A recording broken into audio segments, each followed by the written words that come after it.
All right, so this is part 2 of my summer smash up. Still enjoying my vacation time. I hope you are too. Again, this is a great way for some of you newbies to learn a little bit about what we do here at What the Hell Do I Know. So on this episode, you're going to see my good friends, Jim Pierce, Miss V, a local teacher that talks about immigration, Marla Taviano, and then my friend Sean Vincent. Hope you're enjoying your summer. Stay tuned for more. Buckle up. This is What the Hell Do I Know with JB. Because he had no money. I mean, it was just, and then alcohol on top of that. And then, so then that contributed to, I told you 15 different family units. Yeah. And so through those years, I suffered a bunch of physical abuse from multiple people. I had mental abuse. What age were? As a kid, up to the physical abuse was probably, first grade up to,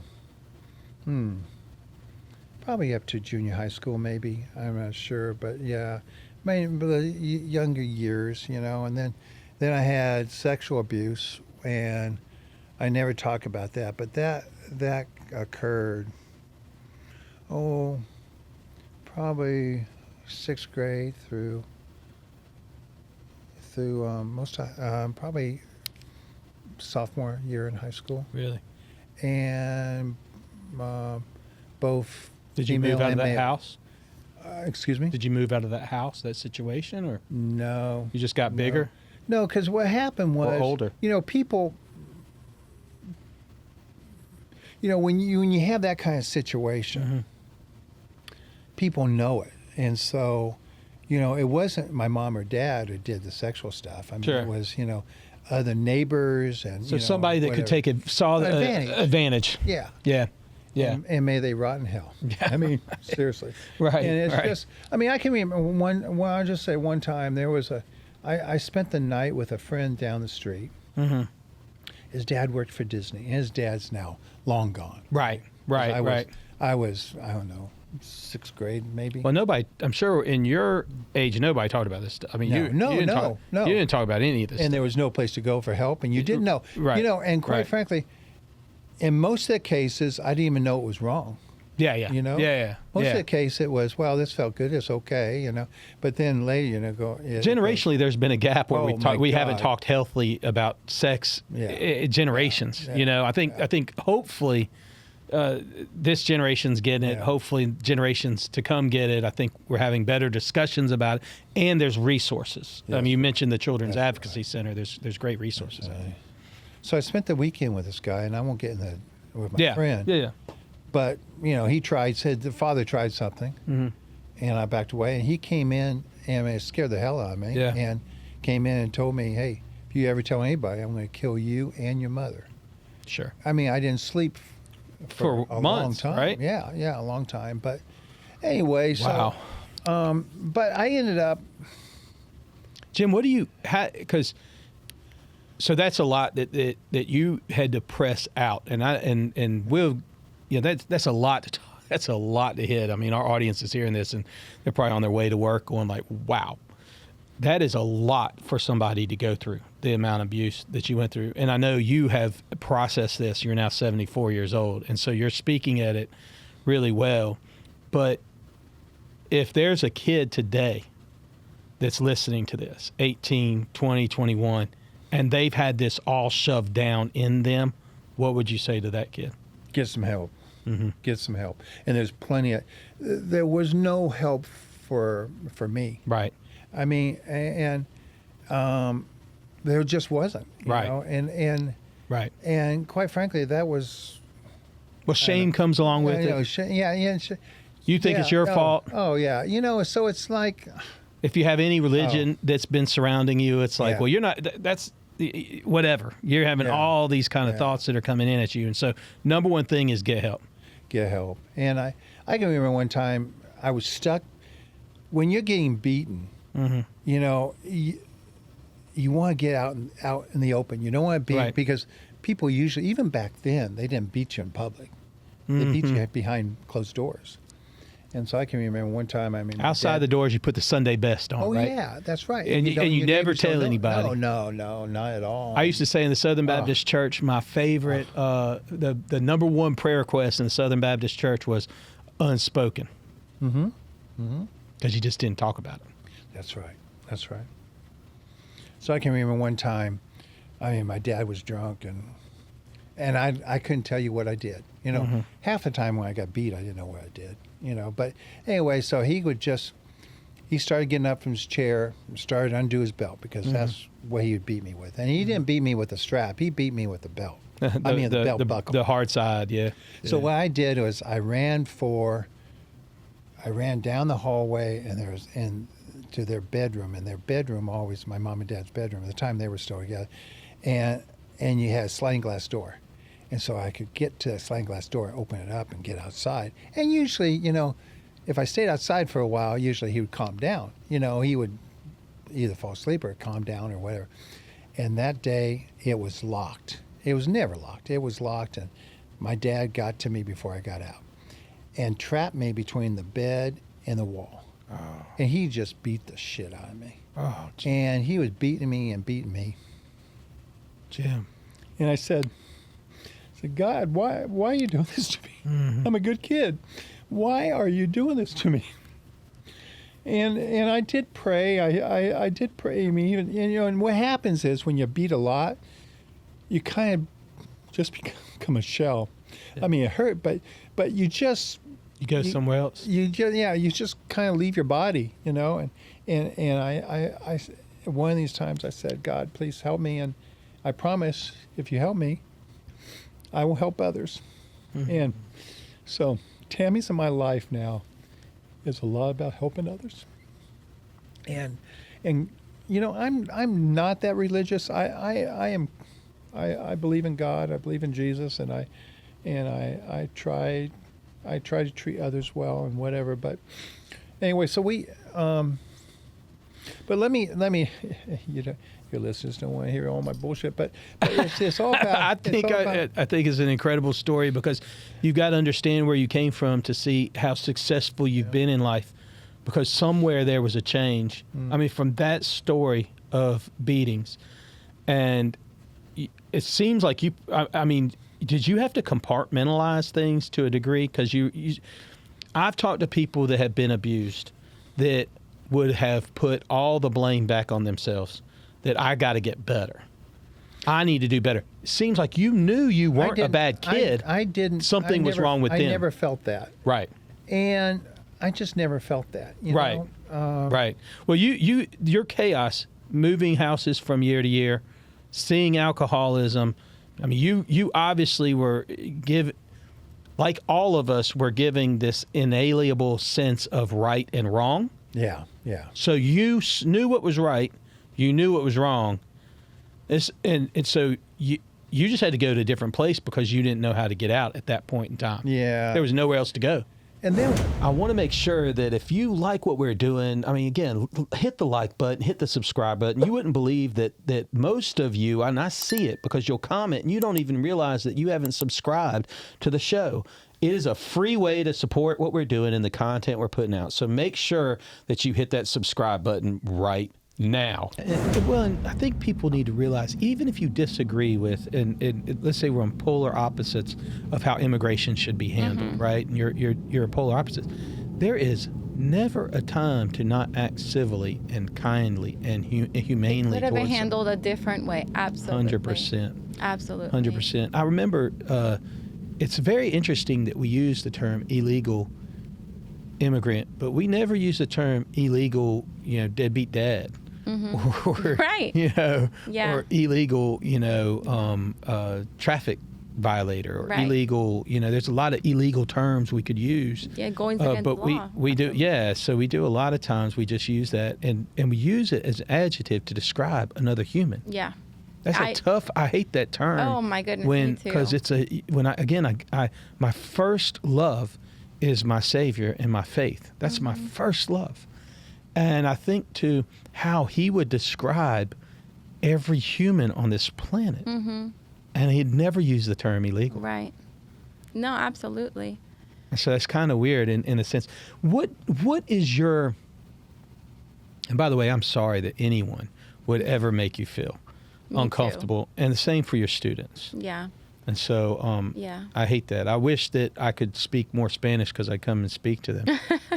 They would love that. What's your hope for maybe this situation or even just your students? Let's start there. What's your hope for your students? My hope is that they graduate high school. Mm-hmm. I mean, that's always a big hope. But I want them to continue on their studies. I want them to become. I want to ask you professionals. before you, and I hate to interrupt, No, you're good. why do you say that's the graduate high school? Is the graduation rate lower for second language? That's a heavy question. In order to graduate high school in Florida, students have to meet 2 standardized test requirements. Okay. One is an ELA and one is a math. Oh, wow. They They have to. They have to. They have to.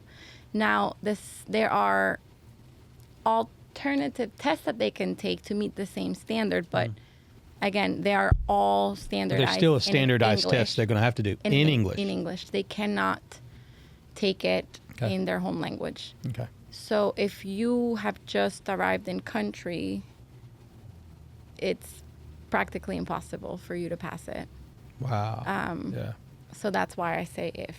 Okay. And we, as far as I know, haven't had that situation, but we have made sure that the student passes their exams, and they've maybe even walked graduation still without getting their diploma because they're still working on their exam.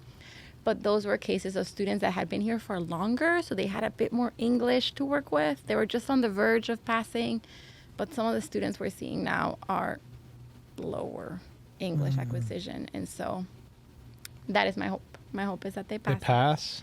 And this is a burden that these kids hold since the moment they step into high school. They know that they have to pass that test. And some of them don't pass it until they're seniors. Like, you're supposed to pass it when you're a sophomore. Oh, wow. So they don't pass until they're seniors. Okay. Sometimes, I mean, we have kids taking the test tomorrow to see if they pass it, and they're graduating in a month. So that is a level of anxiety and stress that I could not imagine living with, and still having to Wow. perform, and still having all the immigration stuff outside of the house. Wow. Like, I'm just talking So, about, like, When they leave, what are your hopes for them? What are your hopes for this country? I hope that they will continue on their education, whether it's a technical degree or an actual, bachelor's degree. I hope that they continue to. I don't want to see them as skilled workers their entire life. I always tell them the difference between getting a degree and not getting one is weekends off, vacation time with your family. Like, I want them to build their families, and I want them to be able to say, I want to take a day off because I can. Education's a bridge. Education's a bridge to a more free life. So that for sure. And as I love far what you just said, that education's a bridge to a more free life. a more free life. I love it. And I think that whenever we understand that education is not just going to school, but education starts at home, then we can fully equip our children to be actually educated. And that's where these book, Where my project your comes in. project comes in, and Yes. getting parents involved. Getting parents involved. And I haven't had quite the opportunity to speak with parents one-on-one and to tell them my reasoning for all of this. But I have had really, cute encounters with second graders that have told me that my dad reads to me every night, the book that you gave me. And I just smile. Like, that's it. That's the purpose. Or my student who told me, oh my goodness, I'm going to cry. He told me on Saturday, I gave him a book. He said, Miss P, I don't read. I don't like reading. I hate reading. And I said, please just take it. Just take it and see what happens. And when I saw him on Monday, he said, Miss P, I read half the book. It's so good. And I was tearing up. Just that. I just want them to think for themselves and to read and to grow. And I just want them to be the future of this country. And for the listeners, like this country, our children are the future, regardless of where they come from. 100%. Regardless of where they come from, they will be. I have kids that are graduating and they're going to become nurses. They will be the nurses of America. We have a shortage of nurses, and here are these girls who are all immigrant or of immigrant parents, and they want to be our future. They want to take care of us. So it doesn't matter where we come from or where our parents are. You know, we're all just here to live. Yeah. So I want to give you the last word. A lot of times I will say, if there is something in your past that you've now applied that you wish you had of, you know, maybe it's a habit, maybe it's a saying, maybe it's a discipline that you wish you had applied when you were in your 20s, you know, that you do now. But I want to change it up a little bit. So I kind of said the question, and you probably started thinking, I want to change it up a little bit. That's okay. You want to tell your kids anything, and I know you kind of did, your hopes and dreams for them. If you could just give them a few things that they should focus on into their future, what would it be? And could you say it both in Spanish and English? I'll start in English, but I wish that they will focus on education. They need to forget about economic security for the moment, because their job is to become educated now and in the foreseeable future until they are equipped to actually dedicate their life to working. But that would be my wish for them, or my recommendation to them. Yeah, no, that's great. So mi recomendación es que se equipen, que estudien. Su única responsabilidad hoy en día es estudiar. Cuando ya estén listos para el mundo laboral, pueden salir a trabajar, pero el trabajo de ustedes ahora es educarse, porque la educación es lo único que nos queda. That's amazing. Make sure you support my boys here at Floors.com. We're in their studio right now. That's FLOOR.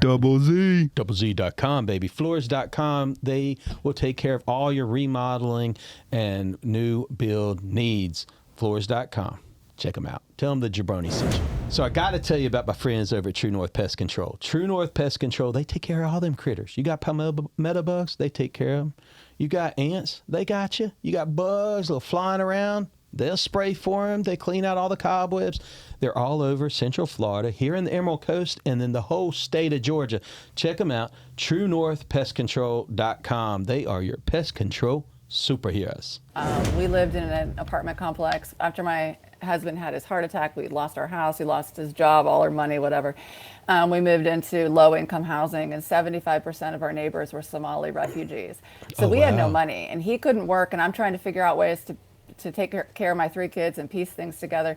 These families, our neighbors, were inviting us over for dinner. We're sitting on their floor and eating their delicious food, and like, we had no money.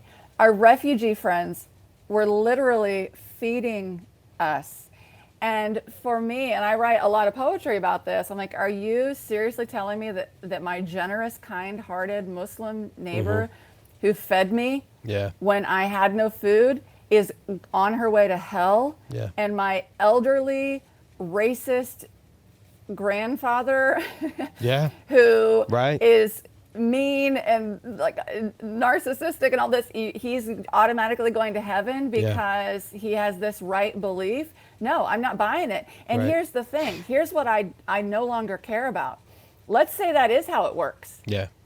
Good. Then send me to hell. I will go to hell before I will go to heaven, because I served a God who stood for that. Like, there's no way. And the freedom and the joy in being able to be in relationship and be friends with people who are Muslim, people who are Hindu, people who are queer, anyone who's different from me, it is this richness and this joy that you cannot even fathom. And it's not about, let's see how much we can sin, or let's see this. Like, my friends, of this big variety of friends I have, these people are kind, they are loving their neighbor. I used to believe with all of my heart that you couldn't truly love people couldn't truly love your neighbor unless you had accepted Jesus in your heart. And now I'm like, well, that's crap, because look at all these people that I see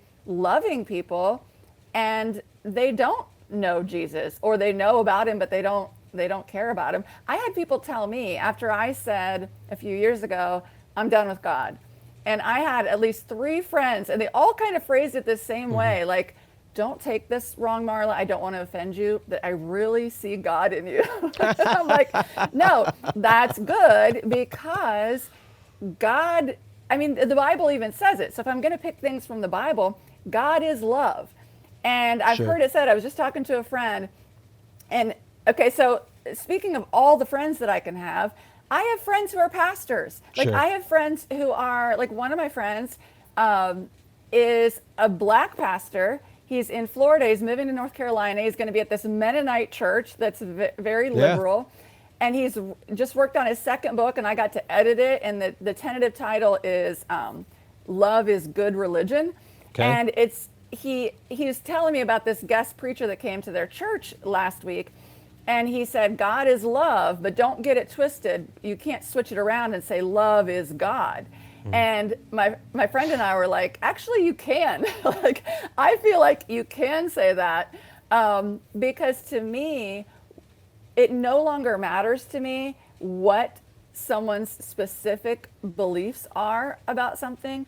I want to know, are you loving people? Are you causing any harm to your neighbor? And telling your gay neighbor that they're going to hell, to me, is harmful. And so I can't change people's minds and tell them, listen, I don't believe that gay people are going to hell. I can't change people's minds and tell them I no longer believe in hell. Like, I have read books with biblical scholarship that explain what hell actually means in the Bible and what it's referring to. I no longer believe in eternal torment, burning fire, because you didn't say, dear Jesus, I accept you into my heart, amen. I don't believe in that. And I was telling a friend just the other day, honestly, the only thing I miss from my days of being a zealous Christian who believed everything exactly how it was, and I had so much certainty, I miss the certainty of heaven, where I know that I know that I know that I know that there is this place that I will go to, and every single person who prayed that prayer will go to. My kids will go there. I know that. This afterlife. Now, I can't say that with certainty. And to be honest, if we're really, really, really, really honest with ourselves, none of us can say it with certainty. You cannot say. Yeah, how do we know? How do we know? Yeah. With 100% certainty that you know. Right. And you're like, well, I read it in the Bible. Right. Well, good. I'm glad that you did, but can you prove it to me? No, because you've never been there. So a lot of the things I'm missing about that certainty, I had the certainty, but I didn't really have the certainty, because it was things that I believed with all my heart, but I couldn't really know for sure. And so now, if I don't know, and I can still hold on to that. I had a good friend recently, her brother died in a car accident last week. And she also went from being a Christian to more agnostic. And she said last week, I'm torn right now. Do I believe in the afterlife, like believe in Santa, or do I not? Because I really want to believe that he can hear me, that I'm going to go there. And I said, for me, I'm choosing to believe that. Like, even if I'm pretending, I want to believe that my loved ones aren't gone from me forever. Well, Marla, there, of course, in our faith, it's rich with different versions. And it's rich with versions that transcend generations even. And I was talking to someone the other day, and there's a whole group of people in our faith that believe in universalism. In other words, everyone gets to go to heaven. I've spoken with, and I've been on the verge. It's like I don't understand some of the scriptures that, when you dive into some of the scriptures and you look, like you said, if you go back to the context and the time and how it was written and who it was written for, there's many, many, many theologians that would look at Scripture and read Scripture that would say that the verses that we use to hold LGBTQ down, that they are, they are not being read right, that it's about rape or pedophilia, and it isn't about some of those things. So there are, believe it or not, factions in our faith that read differently than what we grew up in this Baptist world and things of that nature. So I tend to see some of that. I had a dear friend of mine. What's crazy is I did a wedding not too long ago for a dear friend of mine I've known for a long, long time.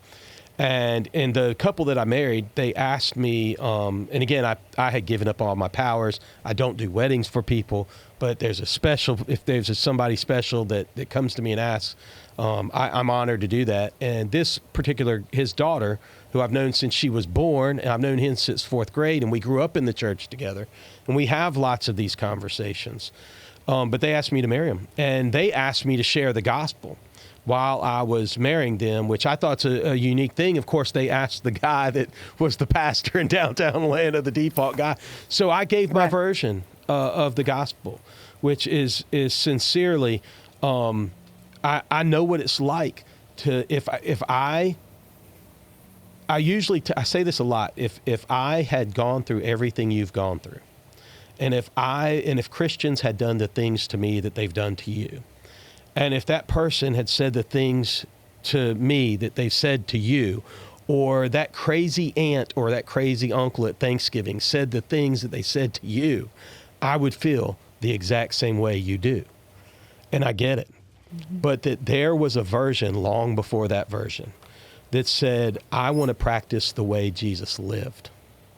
And they used to call it the way.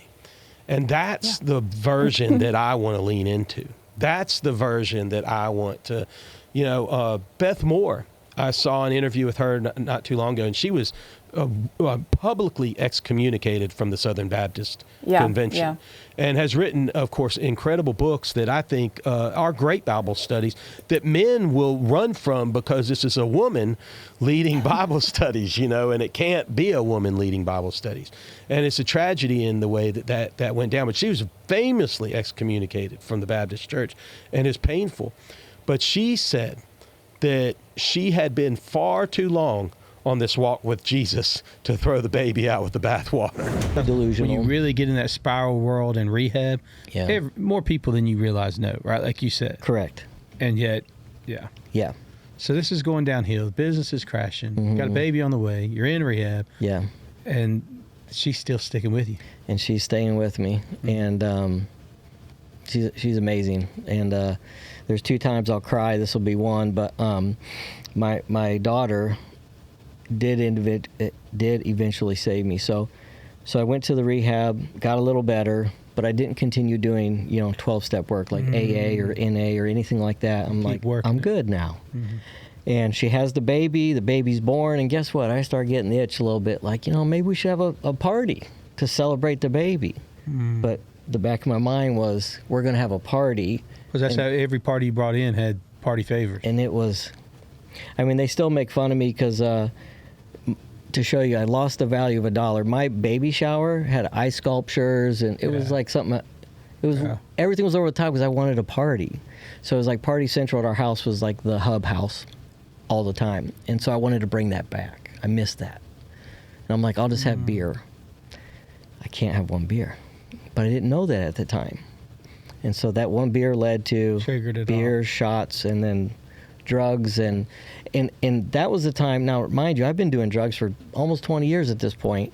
And some of my closest friends who were right there with me, partying with me, doing drugs with me, when I said I'm going to start doing it again, they're like, dude. So even the drug addicts are like, dude, I don't think it's a good idea. And I remember that clearly, like locking eyes, and I'm like, really? Who are you? Yeah. Tell me no. Yeah, but I'm glad I have those memories to remember now. I need those.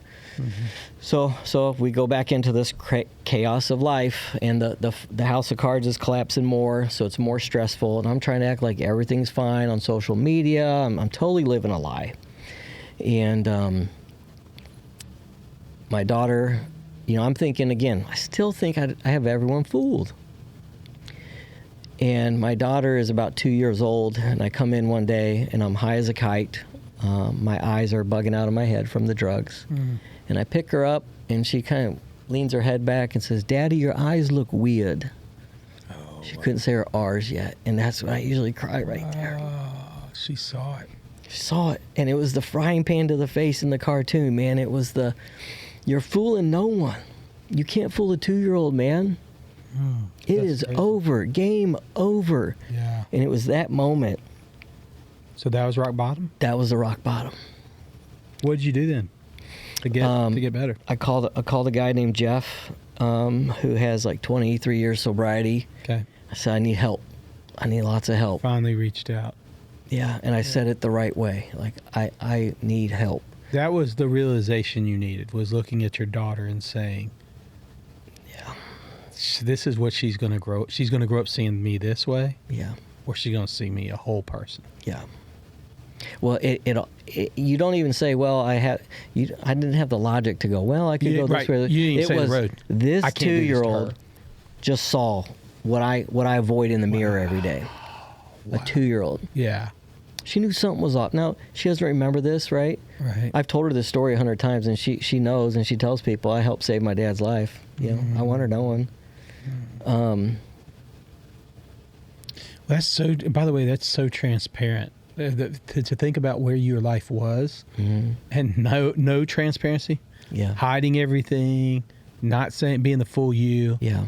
living in the shadow world, and then now today you're like, I'll tell it all. open and there. Yeah. So you hit rock bottom. Did you go to another rehab, or did you go to like just more AA meetings, or? Well, I kept avoiding going to another treatment center, and my wife was like, "You've admitted there's a problem. Now, why are you like? Now would be the time you should go." And I said, it's been hard to process, but I've realized why I'm not telling you I'll go to another treatment center is I know what's going to happen. I'm going to go for 30 days, and you're going to feel good for 30 days. I'm going to come home. I'm going to relapse. We're going to start all over again, and you're going to leave. You're going to leave no matter what, so you might as well leave now. She was like, wow, she didn't know what to say. And so a couple days goes by, and I'm scrolling Facebook, and then there's this advertisement for this men's boot camp where they kind of kick the snot out of you for a week. And I'm like, maybe that's what I need, because I'm such a piece of crap. Yeah. You know, rehab's light and fluffy, at least the one I went to. Right. I need something. Push-ups, sit-ups, Yeah. eating dirt, sleeping on a Right. cot, sort of thing. Yeah. And so I think this is going to make her very happy. And I show her this video. I said, this is where I'm going to go. I'm going to do this. And I remember this is one of those things that really just hit my heart. She goes, like, zero hope. No, And I'm like, wow. She saw that's not what you're like. Yeah, What do those guys know Yeah, about? they're not gonna about fix it. conquering Yeah, addiction habits. Yeah. Here you are avoiding Right. reality again. Right. So, of course, what every drug addict or alcoholic does, I go on a 3-day bender and then fly out and go to this boot camp, which I don't recommend. You did it. And I did it, and I detoxed through the whole thing, which is very unhealthy. I could only imagine. I don't want to get into details, but your body goes through a lot, Sure. and it was brutal. And so this event was called immersion, where you immerse yourself. I think you only sleep 3 or 4 hours a night, and it's lots of workout, but also classroom structure and educating. And it's all about Breaking just, you down to be build you back up. emotionally available. Vulnerable. Yeah, vulnerable. and that is what I needed. And so I was the only guy there for drugs and alcohol. Everyone else were like business owners who want to level up, and Yeah. I show up looking like a wet bag. Yeah. You know, and I remember thinking, okay, I'm in a room full of successful guys. Maybe I shouldn't have signed up for this thing.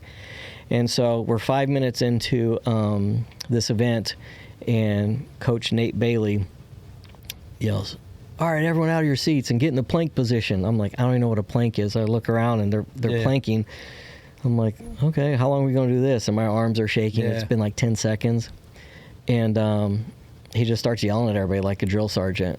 You know, he's like, "You're here because you said on your application you cheated on your wife." You know, this one guy. And you know, did she deserve that? And he's like, no. He's like, "No, sir. I'm like, and my arms are shaking. I'm like, what did I sign up for? Oh my gosh. And so out of nowhere, he just calls me out. Sean, did you tell everyone here that you snorted your daughter's college fund up your nose? Wow. And I was thinking 30 seconds ago, I was planning on not telling these guys I have a drug problem. Wow. I was going to hide. And it just exposed me. Okay. And I said, no. And he said, no, sir. And I said, no, sir. And it was hard for me to say, no, sir, because I didn't like authority. So it sounds like that had some positive influence into the vulnerability world. Mm-hmm. But like you said, though, and this is an AA thing, but or NA or SA or any of the AAs, everywhere you go, therefore I am. So you leave that place. Yeah. You come home. What do you do to keep it going? Well, so what that really did for me, those 4 days, a lot got uncovered. Okay. So on day 3, I come into the room from a bathroom break and everyone's already sitting down, and I start hyperventilating. And I'm like, what's happening to me? Okay. You know? And I'm like can't catch my breath. I'm like, what on earth? And so I walk out of the room. And they're like, you okay? And I just put my hand up because I couldn't even talk. And so I'm like, get out in the hall. I'm like, what the heck was that? And I calm down in the hall. Go back in the room. As soon as I go in and they all kind of look see who's coming in the room, I start doing it again. And I start bawling. And I don't know what's going on. I'm trying to stop it. I'm trying to shove these feelings down. And they kept coming up.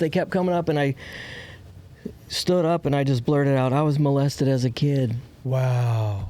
No way. And it all made sense. Like everything fast forwarded in 5 seconds. This is why I've been shy growing up. This is why I used alcohol and drugs to be someone else. This is why I buried the pain and all the feelings my entire life. Which is very interesting because you can go through years of counseling before you uncover that or months of counseling. But I went 20 years not thinking about it. It was like it never happened. Day 3 on this boot camp. And it was literally coming out of my body. And so when people say they have a spiritual experience, I feel like for me that was very overwhelming spiritual experience for me to see that happen to my body. Did that particular event, and I'm not going to press you hard on it because I know that I'm it's open a deep book. wound, but how old were you? Like 6, 7 years old. Did you just forget about it? Well, I buried it. Okay. And so there would be times where you it would think about it, and I'm like, that's get that out. Yeah, We're not going and it there. was another young child, so it wasn't an adult. Okay. But it always made me wonder about that child, and then that child grew up, and I knew his history, and then I carried this guilt and shame that I never said anything because I think it continued to happen to that adult or to that child. So you think he might have been abused or something? I definitely no. I shouldn't say that. But it's likely. There's no way that kid how does a would kid do even that. learn? Correct. Yeah. Yeah, and then I knew his lifestyle at home. So it's not like a predator, but a predator in the trickle down effect. Yeah, and so, but I didn't know how to process it, you know, and so, so because of that, holy crap! I just said the most vulnerable thing a man could ever say out loud to a room full of guys I just met 3 days ago. But dude, I felt 7 feet tall. I'm only about 5'7". There's something lifted. 5'7.5" if wear the right shoes. But I felt 7 feet tall and invincible for the first time.